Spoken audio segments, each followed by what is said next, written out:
అందరికీ నమస్కారం అండి. Welcome back to our channel Samaha creations. ఇక ఈరోజు వీడియో ఏంటి అంటే, ఆడవారు మగవాడిలా ధైర్యం చేసి మొండికేస్తున్నారంటే దాని అర్థం ఏంటో తెలుసా? అడిగితే ఇచ్చే దానిలో ఆనందం ఉంటుంది. అడగకుండా ఇచ్చే దానిలోనే ప్రేమ ఉంటుంది. పదే పదే అడిగి తీసుకుంటే ఇబ్బందిగా ఉంటుంది. అది వస్తువైనా, ప్రేమైనా సరే. ఈ రోజుల్లో నిజంగా ప్రేమించే వారిని ఎవ్వరూ నమ్మరు. ఎందుకంటే అది వారికి టార్చర్‌లా అనిపిస్తుంది. బురదలో ఉన్నప్పటికీ కలువలు పవిత్రమైనవి.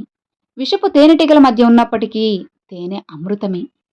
జీవిస్తున్న స్థలాన్ని, అలానే చుట్టూ ఉన్న జనాన్ని బట్టి ఎవ్వరిని అంచనా వేయకండి. మనకి బాధ వస్తే మన మనసులో ఉన్న వాళ్ళకి చెప్పుకోవచ్చు.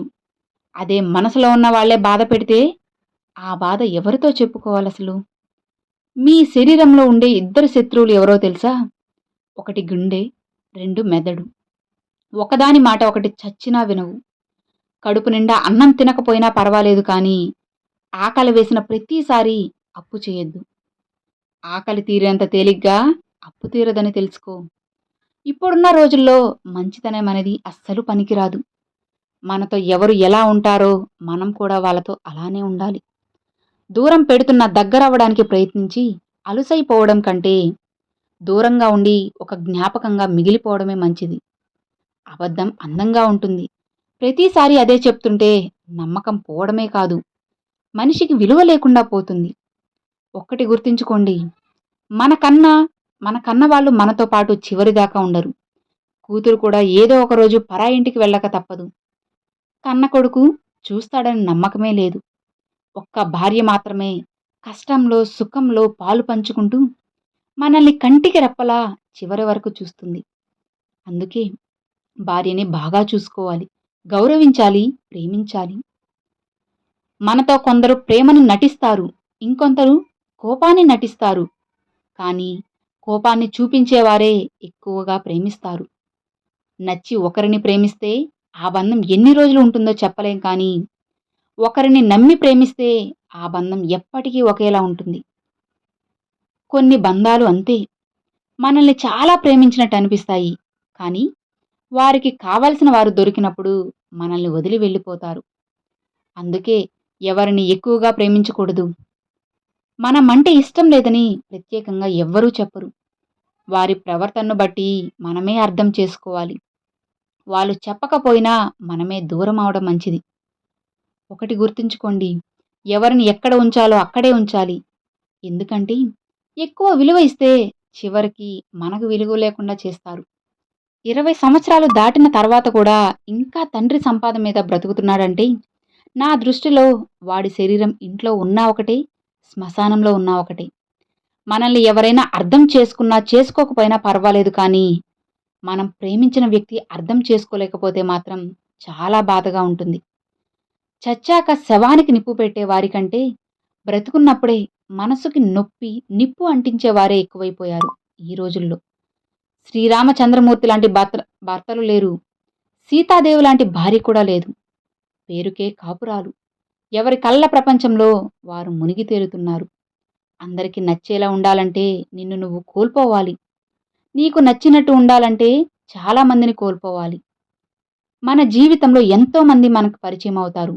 కానీ కొందరు మాత్రమే మనకి జీవితాంతం మనతో ప్రయాణం చేస్తారు. కొన్ని మార్చుకోవాలి, కొన్ని మర్చిపోవాలి, కొన్ని వద్దనుకోవాలి, మరికొన్ని వదిలేయాలి. అప్పుడే నీకు మనశ్శాంతి దొరుకుతుంది. తియ్యటి నీరు నింపుకున్న బావి మౌనంగానే ఉంటుంది. అదే ఉప్పు నీటితో ఉన్న సముద్రం ఎప్పుడూ గంభీరంగా అరుస్తూ ఉంటుంది. అలానే అజ్ఞాని అరుస్తాడు, జ్ఞాని మౌనంగా ఉంటాడు. కొన్ని బాధలు ఎలా ఉంటాయంటే, ఎవరికీ చెప్పుకోలేము, ఎవరి ముందు ఏడవలేము. మనలో మనం బాధపడుతూ ఏడవడం తప్ప. జీవితంలో ఆనందంగా ఉండాలి అంటే ఆస్తులు అవసరం లేదు. మనల్ని ఆస్తిగా భావించే వాళ్ళు తోడు ఉంటే చాలు. మౌనంగా ఉన్న ప్రతి మనిషిని మనశ్శాంతిగా ఉన్నట్లు కాదు. మనసులో ఎవరికి చెప్పుకోలేనంత బాధ ఉన్నప్పుడు కూడా మౌనంగానే ఉంటారని తెలుసుకో. జ్ఞాపకాలు కత్తి కంటే ప్రమాదకరం. కత్తి ఒక్కసారే చంపుతుంది. కానీ జ్ఞాపకాలు ప్రతి క్షణం గుచ్చి గుచ్చి చంపుతాయి. నిలబడడం నేర్చుకో, ఒంటరిగా కలబడడం నేర్చుకో. సింహంలా ఎక్కడైనా బ్రతుకుతావు, మహారాజులా ఉంటావు. నీకు 100 కోట్ల ఆస్తులు ఉన్నా సరే 100 ఏళ్ళు బ్రతకలేవు. నువ్వు 10 ఇళ్ళు కట్టుకున్నా ఉండేది మాత్రం ఒక ఇంట్లోనే అని తెలుసుకో. డబ్బుల్ని సంపాదించడం కాదు, మనుషుల్ని సంపాదించుకో. అదే నీకు విలువైన ఆస్తి. అన్నీ చెప్పుకునేలా స్నేహం ఉండాలి కానీ, అన్నీ పంచుకునేలా బంధం ఉండాలి. అది కష్టమైనా, సుఖమైనా, నష్టమైనా, లాభమైనా, ప్రేమైనా సరే, కోపమైనా సరే. తగ్గుతున్నావంటే తప్పు చేశానని కాదు, బంధానికి విలువ ఇస్తున్నానని. అబద్ధం చెప్పేవాడు 1,00,000 చెబుతాడు. ఎందుకంటే వారి దగ్గర 1,00,000 కథలు సిద్ధంగా ఉంటాయి.